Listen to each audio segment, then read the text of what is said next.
Hello friends, welcome to my channel. जैसे कि हमने लास्ट वीडियो में पढ़ा था लॉज ऑफ रिफ्लेक्शन के बारे में, लेकिन वो हमने क्या पढ़ा था, रिफ्लेक्शन बाय स्फेरिकल मिरर। आज हम पढ़ेंगे लॉज ऑफ रिफ्रैक्शन के बारे में। ठीक है, बस एक छोटी सी रिक्वेस्ट है आपसे, वीडियो को लाइक कीजिए, शेयर कीजिए और चैनल को सब्सक्राइब कीजिए। So let's start the video. Laws of reflection. पहले तो हमने पढ़ा था लॉज ऑफ रिफ्लेक्शन के बारे में, बट आज हम पढ़ेंगे लॉज ऑफ रिफ्रैक्शन के बारे में। अब रिफ्रैक्शन किस में होता है? ये होता है एक ट्रांसपेरेंट मीडियम से, और रिफ्लेक्शन किससे होता है? ओपेक ऑब्जेक्ट से, है ना। तो आज हम पढ़ेंगे रिफ्रैक्शन के बारे में। तो फर्स्ट लॉ ऑफ रिफ्रैक्शन क्या है? The incident ray, the refracted ray and the normal to the interface of two media at a point of incident on line the same plane. ये तो पहले की तरह है, बट इसमें क्या है, बस रिफ्लेक्टेड रे की जगह रिफ्रैक्टेड रे हो गया है। ठीक है। और सेकेंड लॉ है हमारी, the ratio of the sine of angle of incident to the sine of angle of refraction is constant for the light of a given color for a pair of media. This is known as Snell's law. ठीक है, mathematically इसका ये। अब आप पूछेंगे कि refraction होता कैसे है। ठीक है, पढ़ते हैं रिफ्रैक्शन होता कैसे है। देखिए, जैसे कि ये है हमारा एक रेक्टेंगुलर ग्लास स्लैब। ठीक है, रेक्टेंगुलर ग्लास स्लैब है। अब ये वाला जो हमारा मीडियम है, मीडियम 1, और ये है हमारा मीडियम 2। ठीक, मीडियम 1 हमारा कैसा है? रेयरर। रेयरर मीन्स इसके जो पार्टिकल्स हैं वो थोड़ा दूर हैं। ठीक है। और मीडियम 2 हमारा कैसा है? डेंसर। मीडियम 2 है हमारा डेंसर। डेंसर मीन्स इसके पार्टिकल्स जो हैं वो थोड़े डेंस हैं, डेंसली सब्स्टिट्यूटेड है। ठीक है। अब जब कोई भी लाइट की रे जब किसी रेयरर मीडियम से डेंसर मीडियम में जाती है तो वो नॉर्मल की तरफ बेंड हो जाती है। लेट अस सी, ये है हमारी इंसिडेंट रे। ठीक है, जब ये इंसिडेंट रे है तो ये हमारा नॉर्मल होगा कुछ इस तरह से। ठीक है। तो जब ये हमारी इंसिडेंट रे जो है, जब ये मीडियम 1 से मीडियम 2 में जाएगी तो ये नॉर्मल की तरफ बेंड हो जाएगी। ठीक है, नॉर्मल की तरफ बेंड हो जाएगी।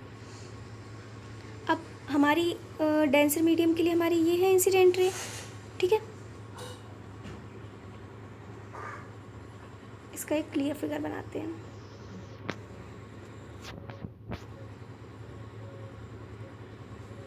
ये है हमारी इंसिडेंट रे।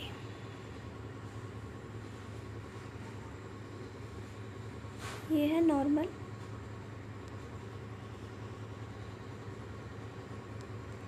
अब जब ये हमारी इंसिडेंट रे मीडियम 1 से मीडियम 2 में जाएगी, मीन्स रेयरर मीडियम से डेंसर मीडियम में जाएगी, तो ये नॉर्मल की तरफ बेंड हो जाएगी।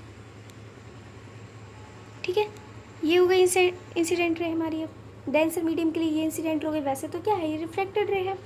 ठीक, अब एक हमारा नॉर्मल ये होगा इस मीडियम के लिए। अब जब ये हमारी इंसिडेंट रे जब डेंसर मीडियम से फिर रेयरर मीडियम में जाएगी। अब रेयरर मीडियम क्या, जैसे कि हमारी एयर है, एयर से रेक्टेंगुलर ग्लास स्लैब में जा रही है। एयर हमारी क्या है? रेयरर मीडियम है, उसके पार्टिकल्स दूर हैं। लेकिन ग्लास स्लैब क्या है? डेंसर मीडियम है। ग्लास स्लैब के पार्टिकल्स क्या है? डेंसली सब्स्टिट्यूटेड है। ठीक है, तो जब ये डेंसर मीडियम से जब रेयरर मीडियम में जाएगी तब ये नॉर्मल से दूर चली जाएगी। ठीक है, नॉर्मल से दूर चली जाएगी। अब एक्चुअल में तो इसका पाथ ये होना था, है ना। एक्चुअल में तो इसका पाथ ये होना था, लेकिन ये तो ऐसे चली गई। ऐसा क्यों हुआ? क्योंकि जब कोई भी रे हमारी रेयरर मीडियम से डेंसर मीडियम में जाती है तो वो अपने पार्ट से थोड़ी डेविएट हो जाती है। ऐसा क्यों होता है? जैसे कि फॉर एग्जांपल अगर हम डेली लाइफ में लें, अगर हम कोई बहुत कम भीड़ वाली जगह से बहुत ज़्यादा भीड़ वाली जगह में जाएंगे, जैसे मानिए हम अपने घर से हम किसी मार्केट में गए, मार्केट में बहुत भीड़ होती है, तो मार्केट में अगर हमें एक प्लेस ए से प्लेस बी पे जाना है तो ज़रूरी तो नहीं है ना हम बिल्कुल सीधे ही चले जाएं। अगर भीड़ होगी तो हमें थोड़ा इधर उधर को होके साइड से होके जाना पड़ेगा। वैसे ही रे के साथ होता है, जब कोई भी रे रेयरर मीडियम से डेंसर मीडियम में जाती है तो वो अपने पाथ से डेविएट हो जाती है और नॉर्मल की तरफ बेंड हो जाती है। अब वही अगर हम भीड़ भाड़ वाले इलाके से अगर हम बाहर की साइड निकल के आए थोड़े कम भीड़ वाले इलाके में, तो क्या होता है, हम नॉर्मल सीधे चलते जाते हैं बगैर किसी से टकराए। तो ऐसे ही रे के साथ भी होता है, जब रे डेंसर मीडियम से रेयरर मीडियम में आती है तो वो अपने एक्चुअल पाथ में आ जाती है। मीन्स सिंपली जो उसकी रियल पाथ होना चाहिए था उससे पैरेलल होकर निकल जाती है, ठीक है, अपने पाथ से डेविएट हो जाती है थोड़ा, है ना, वो सीधे चलने लगती है फिर पहले की तरह। तो ये होता है रिफ्लेक्शन बाय ग्लास स्लैब। आगे हम पढ़ेंगे रिफ्लेक्शन बाय प्रिज्म, वो हम पढ़ेंगे सेकेंड लेसन में, human I and the colourful world. इस वाले लेसन में हमें सिर्फ रिफ्लेक्शन थ्रू ग्लास स्लैब पढ़ना है, ठीक है। तो रिफ्लेक्शन थ्रू ग्लास स्लैब क्या होता है, ये जो आपके सामने बना हुआ है ना ये, ठीक है। अब ये वाला इसमें थोड़ा सा और एक चीज़ मेंशन कर लेते हैं, ये वाला जो आपका एंगल होगा ये होगा इंसिडेंट एंगल, ठीक, ये होगा इंसिडेंट एंगल। और ये वाला जो एंगल होगा ये होगा रिफ्रैक्टेड एंगल। कौन सा, रिफ्रैक्टेड एंगल, ठीक है। अब इस वाले मीडियम के लिए ये वाला होना चाहिए था इंसिडेंट एंगल, ठीक है, तो ये हो जाएगा आई हमारा, ठीक। ये वाला जो एंगल होगा ये, इसको हम अब रिफ्लेक्टेड एंगल नहीं बोलेंगे, ठीक है, इसको हम बोलेंगे, बताइए आप क्या बोलेंगे इसे, क्या बोलेंगे? तो ये वाला जो हमारा एंगल होता है इसको हम बोलते हैं एंगल ऑफ इमरजेंस। कौन सा एंगल, एंगल ऑफ इमरजेंस। और ये वाली जो हमारी रे होती है इसको हम बोलते हैं इमरजेंट रे, है ना, इसको हम बोलते हैं इमरजेंट रे, ठीक है। इतनी बात क्लियर हुई। और ये वाला जो फिगर है ये आपके एग्ज़ाम में आ सकता है कि कौन सा एंगल कौन सा है, तो आप इसको बना सकते हैं। ये आपकी एनसीईआरटी बुक में फिगर 10.10 दिया भी है, आप उससे भी देख सकते हैं। ओके, चलिए आगे बढ़ते हैं, ठीक है। ये फॉर्मूला दे रखा है हमें इसके बारे में, the ratio of the sine of angle of incident to the angle sine of angle of refraction is constant. इसमें एंगल ऑफ रिफ्रैक्शन किसे बोला गया है, जो अभी हमने इमरजेंट एंगल, इमरजेंस एंगल पढ़ा था ना, उसको बोला गया है, ठीक है, रिफ्रैक्टेड एंगल, ठीक है। तो sine of angle of incident to the sine of angle of refraction is constant, means ratio of angle of incident and sine of angle of refraction is equal to constant। और ये हमारा जो ये हमारा formula होता है इसको हम बोलते हैं स्नेल्स लॉ, ठीक है। आगे बढ़ते हैं। और ऐसे ही हम रिफ्रैक्टिव इंडेक्स भी निकालते हैं। रिफ्रैक्टिव इंडेक्स हम कैसे निकालते हैं, रिफ्रैक्टिव इंडेक्स निकालने के लिए जो speed of light in air upon speed of light in the given medium, ठीक है, मीन्स C अपॉन V, ये होता है हमारा रिफ्रैक्टिव इंडेक्स निकालने का फॉर्मूला, ठीक है। आपके एनसीईआरटी में भी दिया हुआ है, आप उसमें भी देख सकते हैं। चलिए आगे बढ़ते हैं। When a light enters from a rarer medium to a glass और से denser medium, it bends towards the normal. जैसा कि अभी मैंने आपको ऊपर बताया, जब कोई भी रे रेयरर मीडियम से डेंसर मीडियम में जाती है तो वो नॉर्मल की साइड में बेंड हो जाती है, ठीक है। व्हेन ए लाइट रे emerges from the glass means denser medium to rarer medium, that is here it bends away from the normal।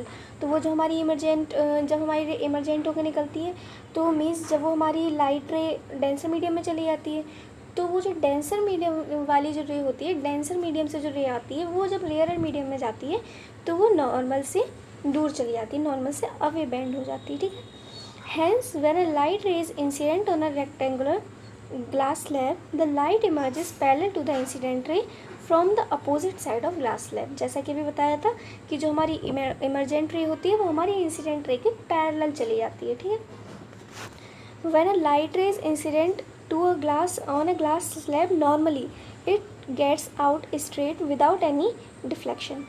अब ऐसा क्यों होता है, जब कोई भी रे बिल्कुल सीधी पड़ेगी हमारे ग्लास स्लैब पे, बिल्कुल नॉर्मल पड़ेगी, 90 डिग्री एंगल पे पड़ेगी, तो वो बैंड नहीं होगी, वो एज इट इज़ सीधी चली जाएगी, ठीक है। अब इसमें कुछ एग्जांपल दे रखे हैं। A ray of light is incident on a glass surface in which a way that it makes an angle of 60 degree with the normal, ठीक है, as shown in figure. Determine the angle of refraction. हमें इसमें angle of refraction निकालना है, हमें refractive index दे रखी है। अब हम निकाल लेंगे इसमें एंगल ऑफ इंसिडेंट हमारा क्या है, 60 डिग्री हमें दे रखा है। एंगल ऑफ रिफ्रैक्शन निकालना है तो हम इसमें वही लगाएंगे स्नेल्स लॉ वाला formula, sine of angle I upon sine of angle R is equal to constant, mean sine 60 upon sine R is equal to 1.34। ये हमें दिया हुआ है, रिफ्रैक्टिव इंडेक्स ऊपर हमें मेंशन की गई है, ठीक है। तो ये फॉर्मूला लगा के अब हमें पता है साइन 60 हमारा क्या होता है, √3/2, ठीक है, इंटू 1/1.34, ठीक है। तो हमारा इसका जब हम सॉल्व करेंगे इसको तो हमारा एंगल आर निकल आएगा, मीन्स एंगल आर हमारा निकल आएगा 40, ठीक है। तो the angle of refraction is approximately 40, ठीक है। The relationship between refracting index of a medium and the speed of light, वही जो मैं आपको पीछे में फॉर्मूला बता चुकी हूँ वही दिया हुआ है इसमें, ठीक है। Refractive index of a medium and the speed of light in it are related are as. तो ये कैसे रिलेटेड होती है, refractive index is equal to speed of light in the air upon speed of light in the medium, that is equal to c/v, ठीक। This relation shows that the speed of light in the medium is inversely proportional to the refractive index, ठीक है। आगे बढ़ते हैं, refraction of light by spherical lenses. अब हम पढ़ेंगे refraction of light by spherical lenses. अभी तो हमने reflection of light by spherical mirrors पढ़ा था, बट अब हम पढ़ेंगे refraction of light by spherical lenses. कौन कौन से लेंसेज, दो ही लेंस पढ़ेंगे हम, कॉनकेव और कॉन्वेक्स, ठीक है। इसमें एक केस दे रखा है, जैसे अभी ऊपर हमें रिफ्लेक्शन वाले केस में हमने पढ़ा था, ऐसे ही केस में भी केस दे रखा है, ठीक।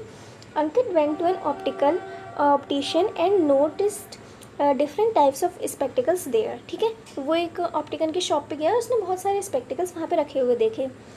ही observe that while the glasses of some spectacles were relatively thicker in the middle, other glasses were thicker on the edge। अब उसने बहुत सारे को नोटिस किया कि कुछ बीच में मोटे थे, कुछ साइड में मोटे थे। The glasses of this spectacles are some examples of lenses. तो ये जो ग्लासेस थे ये क्या थे, ये सम एग्जाम्पल ऑफ लेंसेज, मतलब ये डिफरेंट टाइप्स ऑफ लेंसेज थे, ठीक है। The lens is a transparent material bounded by 2 curve surface. अब लेंस क्या होता है, कोई एक ऐसा ट्रांसपेरेंट मटेरियल जो 2 कर्व सरफेस से बना हो, ठीक है। The lens are broadly classified into 2 categories depending on their surface. और लेंस क्या होते हैं, 2 कैटेगरी में डिवाइड होते हैं इनके सरफेसेस को देखते हुए, ठीक है।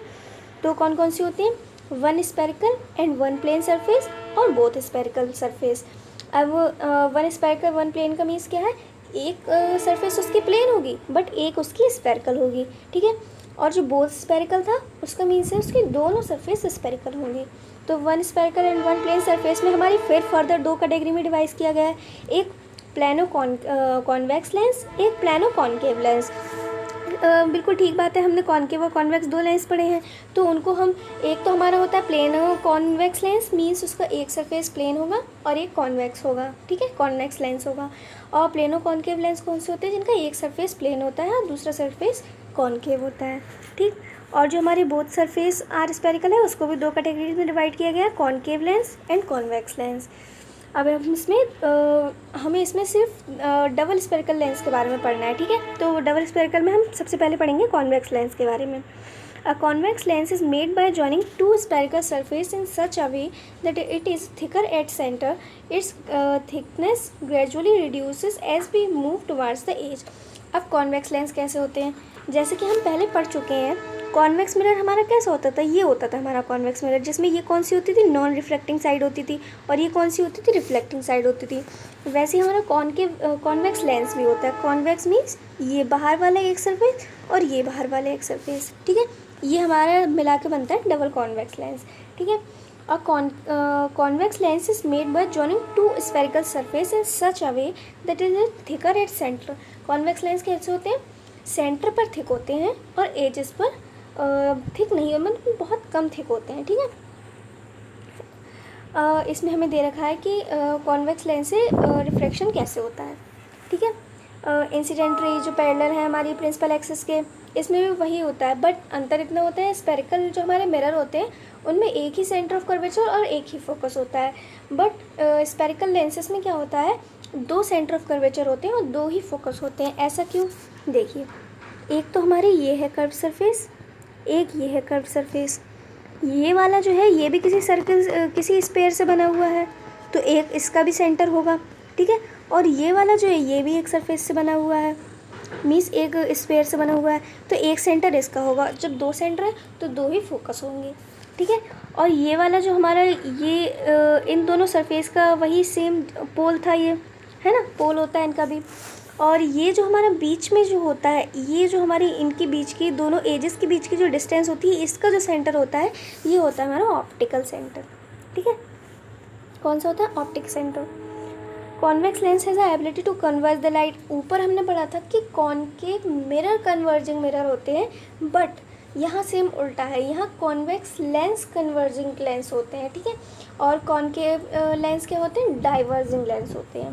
ठीक है, the concave lens has the ability to converge the light rays to a point that are incident on it, that thus it is called converging lenses. ठीक है, कॉन्वेक्स लेंस को क्या कहते हैं? कन्वर्जिंग लेंस कहते हैं।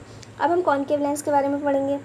अ concave lens is made by joining two curve surface in such a way that it is shinier at the centre, its thickness gradually increases as we move towards the edge.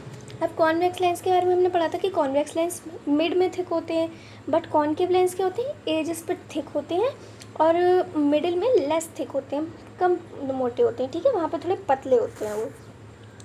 अब same जैसा हमने convex lens के बारे में पढ़ा था, दो centre दो फोकाई के बारे में, है ना, सेम इसमें भी होता है। अब जैसे कि ये है हमारा एक कॉन्वेक्स लेंस। ठीक है, ये है कॉन्वेक्स लेंस। अब ये वाला जो है ये भी किसी स्पेयर से लिया गया होगा, है ना, और ये वाला भी किसी एक स्पेयर से लिया गया होगा।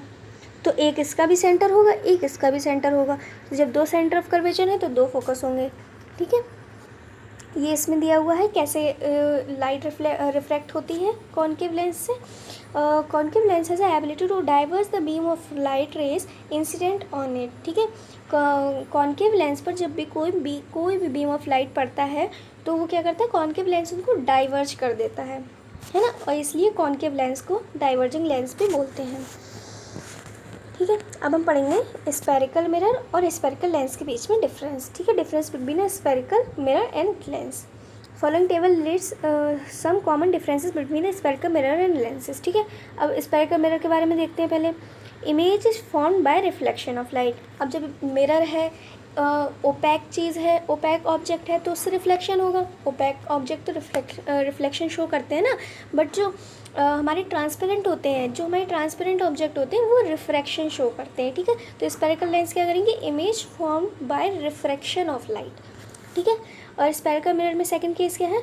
Spherical mirror has only one focus. Spherical mirror का सिर्फ वन फोकस होता था क्योंकि उनका तो रिफ्लेक्टिव सरफेस सिर्फ एक ही होती थी ना, बट स्फेरिकल लेंस में दो फोकाई होती है। क्यों? क्योंकि उनकी रिफ्रैक्टिंग सरफेस दो होती हैं। ठीक है, दोनों साइड से रिफ्लेक्शन हो सकता है। स्फेरिकल मिरर का थर्ड केस क्या है? The centre of spherical mirror is termed as a पोल।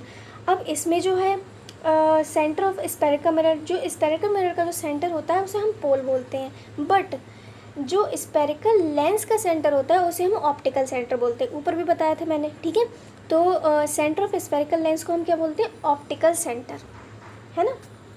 चलिए आगे बढ़ते हैं। The second difference arises due to the fact that a lens has two spherical surface, it can be made from the arc of two sphere of equal radius, therefore light is reflected twice before it comes out of lens. ठीक है, तो second difference हमारा ये भी है कि जो हमारे लेंस होते हैं उनमें डबल सरफेस होता है ना, क्योंकि वो दो स्फीयर्स से मिलके बने होते हैं, सेम रेडियस के जो दो स्फीयर होते हैं, इसलिए उनसे लाइट रिफ्लेक्ट होके आती है। ठीक है, डबल बार रिफ्लेक्ट होके आती है।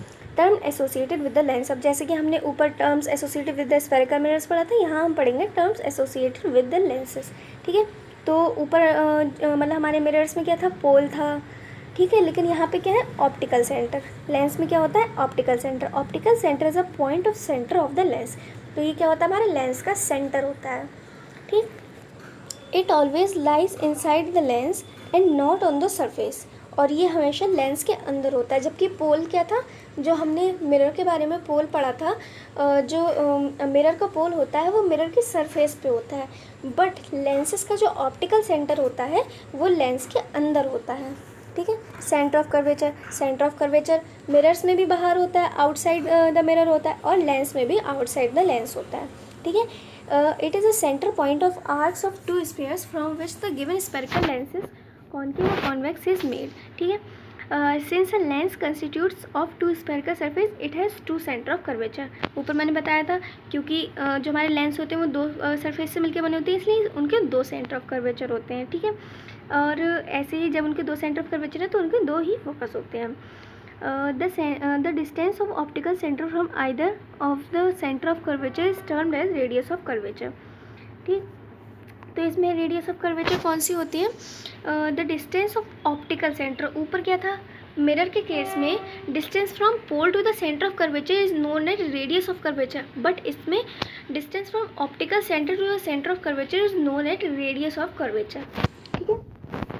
प्रिंसिपल एक्सिस, प्रिंसिपल एक्सिस क्या होता है? प्रिंसिपल एक्सिस हम ऊपर भी पढ़ चुके हैं, एक इमेजिनरी लाइन होती है। ठीक है, प्रिंसिपल एक्सिस क्या होता है? इमेजिनरी लाइन होती है। The imaginary straight line joining two centres of centre of curvature and the optical centre is called principal axis. Mirror के केस में क्या था?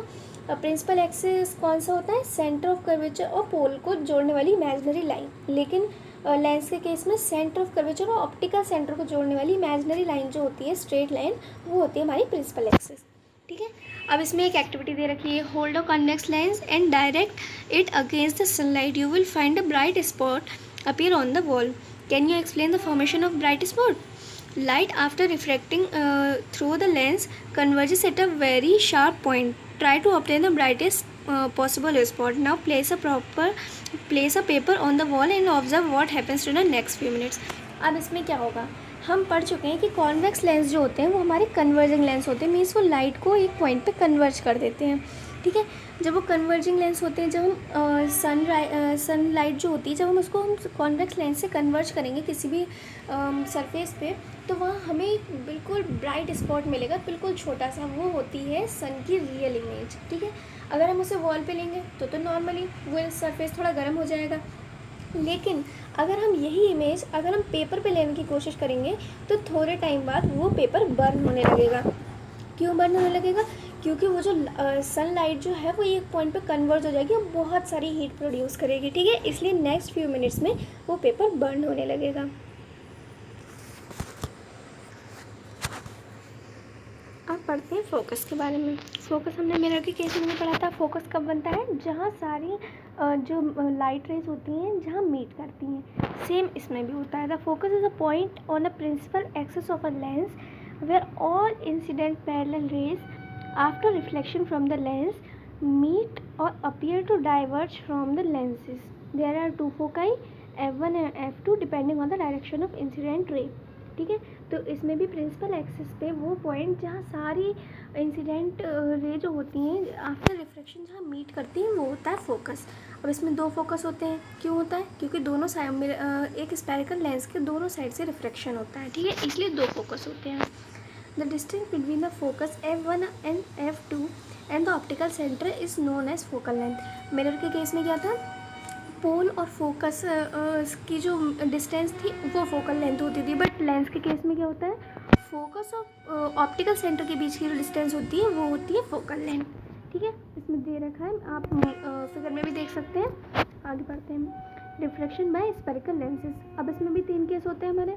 ठीक है, reflection by spherical lens can be categorised into three cases. Case one क्या है? When the incident light ray is parallel to the principal axis.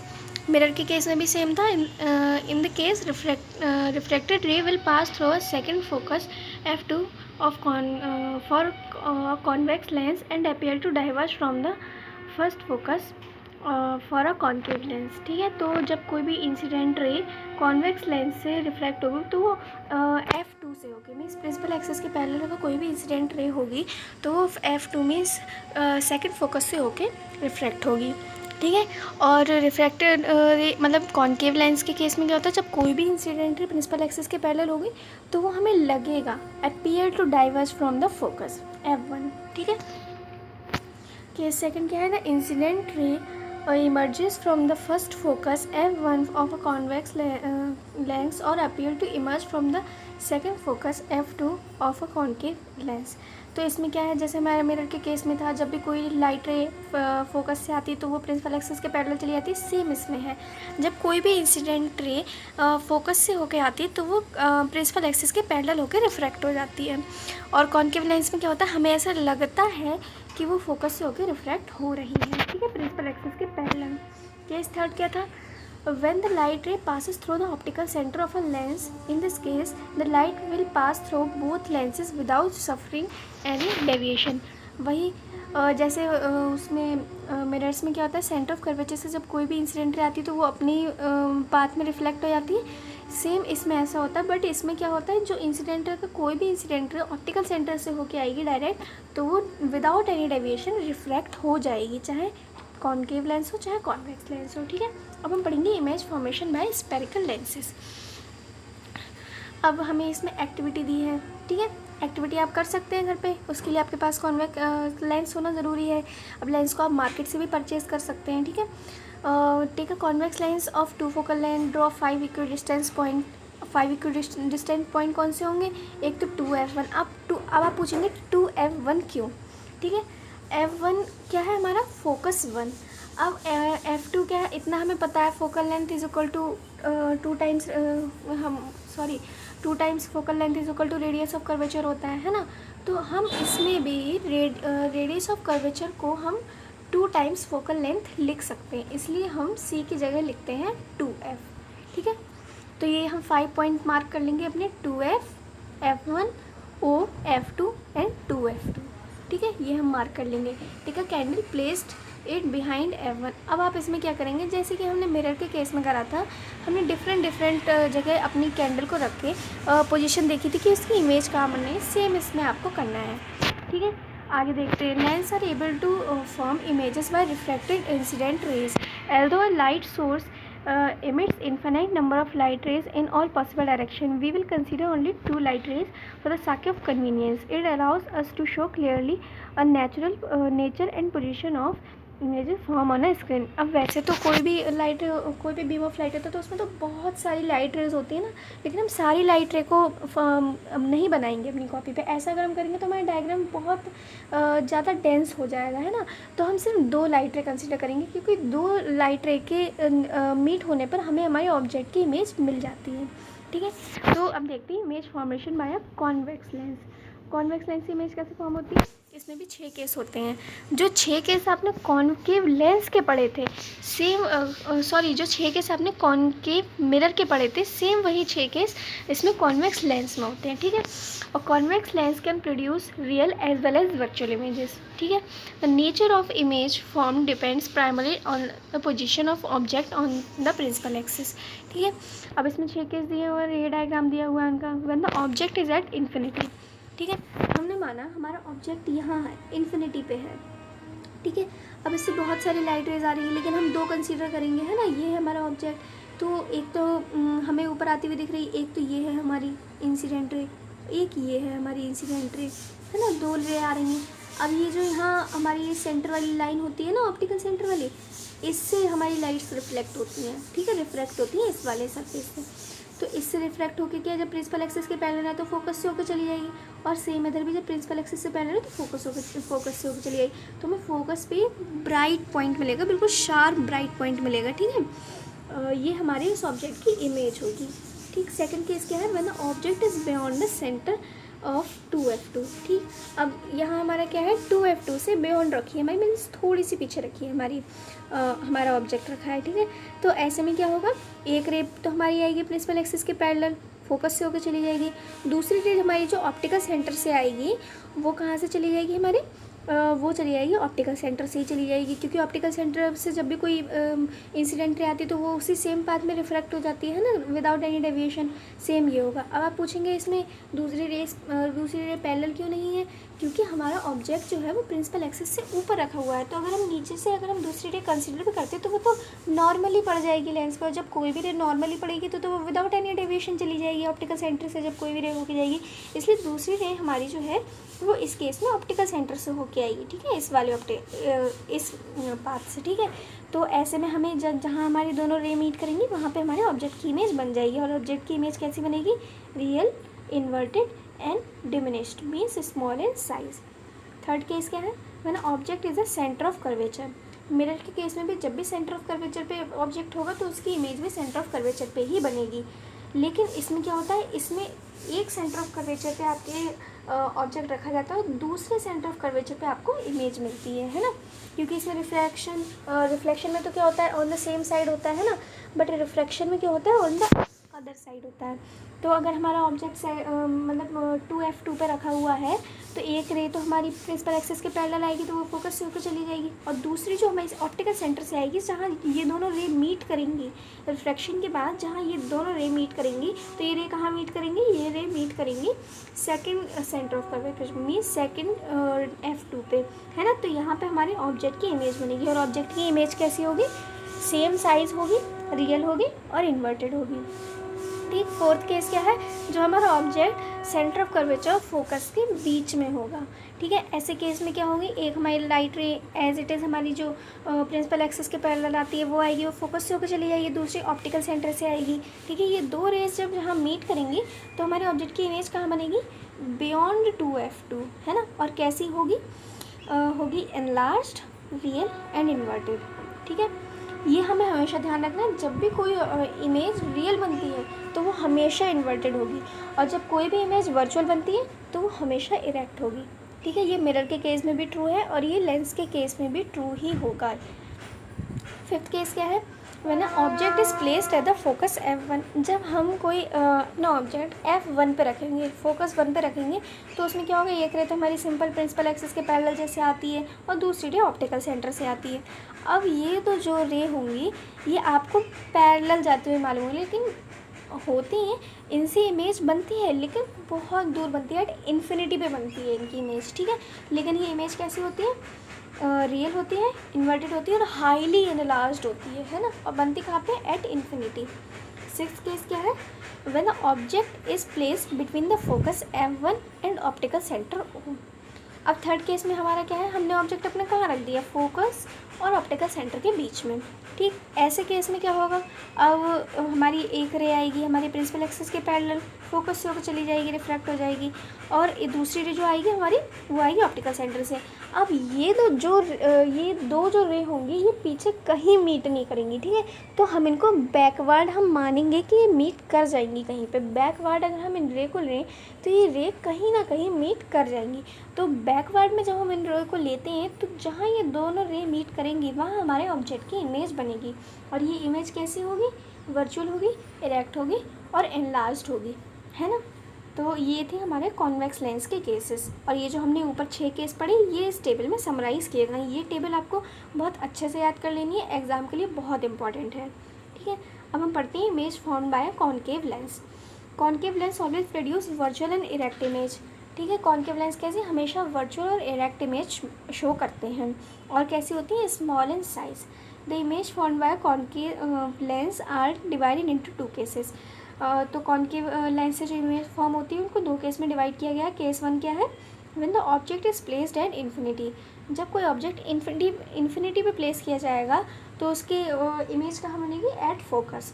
Focus बनेगी, कैसी बनेगी, वर्चुअल बनेगी, इरेक्ट बनेगी और हाईली डिमिनिश्ड बनेगी, मीन्स बहुत छोटी पॉइंट साइज बनेगी। ठीक है, और सेकंड केस क्या है, when the object is placed beyond to f1 means when the object is placed beyond the center of curvature of means to f1। ठीक है, जब वहाँ पे ऑब्जेक्ट हम प्लेस करेंगे तो एक तो हमारी रे आएगी प्रिंसिपल एक्सिस के पैरेलल, वो फोकस से हमें डाइवर्ज होती हुई पता चलेगी, है ना, और दूसरी जो है वो ऑप्टिकल सेंटर से आएगी, वो तो सेम पाथ में रिफ्लेक्ट हो जाएगी, है ना। तो अब ये जो दो रे होंगी क्योंकि ये डाइवर्ज हो गई हैं दोनों, तो ये कहीं मीट नहीं करेंगी, इसलिए इनको भी हम मानते कि शायद पीछे कहीं मीट कर जाए, बैकवर्ड कहीं मीट कर जाए, तो हम जो मान के इन दो रे को बैकवर्ड सोचते हैं कि हाँ ये मीट कर जाएंगे यहाँ पे, तो वो जो हमारा पॉइंट होता है वहाँ पे हमारी इमेज बनती है ऑब्जेक्ट की। ठीक है, और कैसी होती है, वर्चुअल, इरेक्ट और डिमिनिश्ड, मीन्स छोटी बनती है।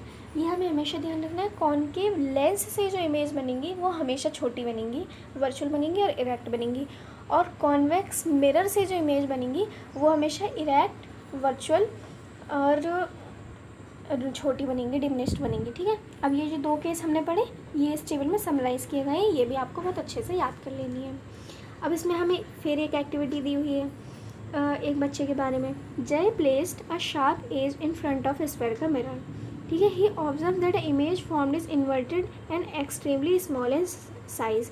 Can you guess the nature of lens used and the position of the edge? Where should he place the edge to obtain the erect image? ठीक है। तो ये हमारा है कॉन्वेक्स लेंस का केस है। अब आपको बताना है कि अगर वो कहाँ पे अपनी ऑब्जेक्ट रखे जिससे उसे वर्चुअल एंड इरेक्ट इमेज मिले। ठीक है, आगे बढ़ते हैं। Lens formula, magnification and power. Usually in image formation, we are interested in calculating the distance of image formed from the lens, size of image, power of the lens. ठीक है, these problems can be solved with the help of lens formula. Mirror के लिए mirror formula होता है, lens के लिए lens formula होता है. For this we use a set of sign convention applicable for refraction of light by spherical mirror. In this convention optical center is treated as the origin.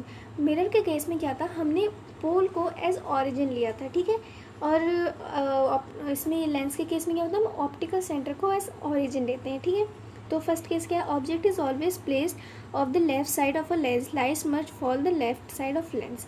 ठीक है, object अगर left side में है तो light rays भी left side से ही incident ray पड़नी चाहिए. ठीक है, लेंस पे. तो ऐसे में हमारी ऑब्जेक्ट डिस्टेंस क्या हो जाएगी, हमारी ऑब्जेक्ट डिस्टेंस हो जाएगी नेगेटिव. ठीक, सेम वही साइन कन्वेंशन है जो हमने मिरर के लिए पढ़ा था. अगर आपने वो वीडियो नहीं देखी है तो आप वीडियो देख सकते हैं, मैं डिस्क्रिप्शन में लिंक मेंशन कर दूँगी. और ये जो पूरा लेक्चर है इसका PDF का लिंक भी आपको डिस्क्रिप्शन में मिल जाएगा. ठीक है, सेकंड केस क्या है, all the distance parallel to the principal axis are measured from the optical lens, optical centre of lens. ठीक, distance along the direction of incident ray along positive x-axis are taken as positive, while the distance opposite to the direction of incident ray along negative x-axis are taken as negative, as same as we have learned for the mirror. ठीक है, fourth case क्या है, distance measured above the principal axis along positive y axis are taken as positive, and fifth case क्या है, distance measured below the principal axis along the negative y axis are taken as negative. ये दिया हुआ है, आप इससे समझ सकते हैं. वैसे मैंने उसमें अपने फर्स्ट पार्ट में बहुत अच्छे से समझाया हुआ है, वो जाके देख सकते हैं. ठीक है, और ये जो सेम चीज़ है ये यहाँ मेंशन की गई है. और ये जो स्टार लगा हुआ है इसका नीचे आपको दे भी रखा है, concave lens always forms a virtual image. ठीक है, कॉनकेव लेंस हमेशा वर्चुअल इमेज फॉर्म करता है, तो उसके रियल वाले केस में इन्होंने स्टार लगा दिया, मीन्स वो केस तो होता ही नहीं है. ठीक है, अब हम पढ़ते हैं lens formula. Lens formula is given by 1/f is equal to 1/v minus 1/u. अब जो मिरर फार्मूला होता है वो होता है 1/f is equal to 1/v plus 1/u. ठीक है, ये हमें अच्छे से ध्यान रखना है कि मिरर फार्मूला और लेंस फार्मूला में थोड़ा डिफरेंस है. लेंस फार्मूला में क्या होता है, हम 1/v प्लस 1/u करते हैं. ठीक है, बट लेंस फार्मूला में क्या होता है, 1/v माइनस 1/u करते हैं. मिरर फार्मूला में उन दोनों को ऐड करते हैं, बट लेंस फार्मूला में दोनों को सेपरेट करते हैं. ठीक है, here f is equal to focal length, v is equal to distance of image from the optical center, u is the distance of object from the optical center. ठीक, अब इसमें हमें एक और केस दे रखा है. Deepak takes a magnifying glass and tries to look at the some of object through it. He observe that the objects look bigger than their actual size. How it is possible. ठीक है, the appearance change in the size of the object is because of magnification produce by lenses. अब lens क्या होते हैं, lens से भी हमने देखा इमेज बड़ी बन रही है, छोटी बन रही है, तो ऐसा क्यों हो रहा है, this is because of magnification. Image बड़ी कब बनती है, जब मैग्नीफाई होती है, वो बड़ी होती है. ठीक है, अब पढ़ते हैं मैग्नीफिकेशन क्या होता है. The magnification of a spherical lens given by the given the relative extent to which the image of an object is magnified with respect to the object size. तो मैग्नीफिकेशन क्या होता है, मैग्नीफिकेशन हमें बताता है कि हमारे ऑब्जेक्ट जो था, ऑब्जेक्ट की साइज से हमारी इमेज की साइज में कितना डिफरेंस आया, कितनी बड़ी हुई है वो, है ना, कितनी मैग्नीफाई हुई है. ये हम कैसे निकालते हैं, magnification expressed by the ratio of image height to the object height. उसमें हमारे मिरर के केस में भी यही था, image height upon object height से हम मैग्नीफिकेशन निकाल लेते हैं, सेम वैसा ही इसमें निकालते हैं. मैग्नीफिकेशन का हमने मिरर वाले केस में भी 2 फार्मूला पढ़े थे, इसमें भी हम 2 फार्मूला पढ़ेंगे. सेकंड फार्मूला कौन सा है, magnification is also related to the object distance u and the image distance v by the relation. ठीक है, तो हमने मिरर के केस में पढ़ा था कि negative image distance upon object distance हमारा होता है मैग्नीफिकेशन, बट लेंस के केस में क्या होता है, image distance upon object distance is equal to magnification. ठीक, तो हमारा मैग्नीफिकेशन का फॉर्मूला क्या है, हम फॉर्मूला लिख सकते हैं HI upon HO means height of image upon height of object, और we can say image distance upon object distance. ठीक है, if magnification is positive the image will be virtual and erect. ये हमें बिल्कुल ध्यान रखना है, जब भी मैग्नीफिकेशन लेंस के केस में पॉजिटिव आएगा तो हमारी इमेज जो होगी वो वर्चुअल एंड इरेक्ट होगी, और जब भी मैग्नीफिकेशन निगेटिव आएगा तो हमारी इमेज जो होगी वो रियल और इन्वर्टेड होगी। अब हम पढ़ते हैं पावर ऑफ लेंस। ठीक, the degree of converse diverge of beam of light रे by lens is express in term of its power. It is the inverse of focal length. Power क्या होता है? Inverse of focal length. और ये क्या होता है कि किस हमारा जो लेंस है वो किस रेट से हमारी लाइट को डाइवर्ज कर रहा है ना, किस हिसाब से हमारी लाइट को डाइवर्ज कर रहा है। Hence the power of lens means diverge या कन्वर्ट, वो पावर ऑफ लेंस हमारा ये बताता है कि हमारा लेंस जो है वो किसी भी लाइट रे को कितना कन्वर्ज और कितना डाइवर्ज कर रहा है ना। तो पावर ऑफ लेंस हम कैसे निकालते हैं? Inverse of focal length. ठीक है, ऐसा यूनिट ऑफ पावर क्या होती है? डायोप्टर। ठीक है, ये बिल्कुल ध्यान रखना है, एग्जाम पॉइंट ऑफ व्यू से इंपॉर्टेंट है, एमसीक्यू में आ सकता है। The SI unit of power is dioptre. ठीक है, power of combination of thin lenses in contact. ठीक है, when two or more lenses are placed in contact with each other the net power P of the combination is given by the algebraic sum of the individual powers of the lenses. Net power क्या होती है? Net power क्या होती है? हमारे जितने भी lenses, अब लेंस क्या होता है? लेंस भी कंबाइन किए जाते हैं। ठीक है, जैसे कि अगर किसी पर्सन की आईसाइट वीक है तो हमें पता है उसे स्पेक्टिकल्स की ज़रूरत पड़ती है। तो स्पेक्टिकल्स क्या होता है? स्पेक्टिकल्स में लेंसेज होते हैं। ठीक है, अब लेंस में भी अलग अलग पावर के लेंस को कंबाइन करके कई लेंस बनाए जाते हैं, है ना। तो उसकी नेट पावर क्या होगी? जितने भी लेंस है, हर लेंस की अपनी पावर होती है, तो हर लेंस की पावर मीन्स जितने भी लेंस है सारे लेंस की पावर का सम करके जो हमें पावर मिलती है वो होती है नेट पावर। ठीक है, इतनी बात समझ में आई। अब हम कुछ एग्जांपल्स देख लेते हैं, फिर हमारा चैप्टर हो जाएगा complete. A convex lens has a focal length of 10 cm. The image produced by it is 15 cm behind the optical center. Then determine the distance at which the object is placed. Also find the magnification produced by lens. हम निकाल लेंगे। इसमें हमें किस किस की ज़रूरत पड़ेगी? इसमें हमें ज़रूरत पड़ेगी, एक तो हमें ज़रूरत पड़ेगी लेंस फार्मूला की, दूसरी पड़ेगी मैग्नीफिकेशन फार्मूला की। ठीक है, तो हमें फोकल लेंथ दी हुई है, इमेज डिस्टेंस दी हुई है, हमें ऑब्जेक्ट डिस्टेंस निकालनी है। यूजिंग लेंस फार्मूला हम ऑब्जेक्ट डिस्टेंस निकाल लेंगे। ऑब्जेक्ट डिस्टेंस हमारी आएगी -30 centimetre. Means negative sign indicate that the object was place to the left side of lens. ये तो हमें पता है हमारा ऑब्जेक्ट हमेशा left side of lens, mostly cases में लेफ्ट साइड ऑफ लेंस ही रखा जाता है। ठीक है, तो नेगेटिव ऑब्जेक्ट डिस्टेंस का मतलब है हमारा ऑब्जेक्ट है वो लेफ्ट साइड प्लेस किया गया है। अब मैग्नीफिकेशन क्या होगा? मैग्नीफिकेशन हम मैग्नीफिकेशन फार्मूला से निकाल लेंगे। जो हमारी image distance upon object distance से हम निकालेंगे तो हमें मैग्नीफिकेशन आएगा नेगेटिव में। अब नेगेटिव में मैग्नीफिकेशन आया, तो नेगेटिव में मैग्नीफिकेशन आया तो इसका मतलब क्या है? जो हमारी इमेज है वो रियल और इन्वर्टेड है। ठीक है, और यहाँ पे हमारा मैग्नीफिकेशन -0.5 है। मीन्स जो इमेज बनी है वो ऑब्जेक्ट की हाइट के हाफ है ना, ऑब्जेक्ट की हाफ हाइट में है। ठीक, अब हम सेकंड क्वेश्चन देखते हैं। इसमें पूछा है, इसी का एक और पार्ट है, what will be the image distance if an object is place as a distance of 30 centimetre before the concave lens of focal length 10 centimetre. अब इस वाले क्वेश्चन में हमें क्या दिया? फोकल लेंथ दी हुई है और हमें इमेज डिस्टेंस दी हुई है। ठीक है, तो हमें ऑब्जेक्ट डिस्टेंस निकालनी है। इमेज डिस्टेंस नहीं, इसमें हमें ऑब्जेक्ट डिस्टेंस दी हुई है और हमें इमेज डिस्टेंस निकालनी है, तो ये भी हम लेंस फार्मूला से निकाल लेंगे। एग्जांपल 2 देखते हैं।